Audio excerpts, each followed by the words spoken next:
বাড়িতে এলাহাবাদি কালদমা নর আছে, খুব বড় সাইজ, 1 হাত সাইজ, আর জামুনি পাঞ্জা, খুব বড় বডির পায়রা। এই একটা এলাহাবাদি ফ্রেশ কালদমা আছে, ওটা কালপুরা কালদমা বলে, এটা ফ্রেশ কালদমা এলাহাবাদি।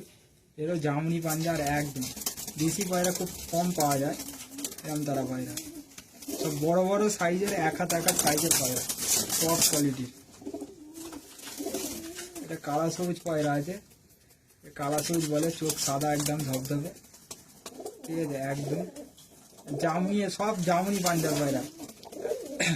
পায়রাগুলো ভালো ভালো উড়ান পাবে নিয়ে গেলে, আর উড়াই আমার নিজের চোখে দেখা পায়রা। এই একটা কালা সবুজ আছে, সব একই ঝাঁকের পায়রা।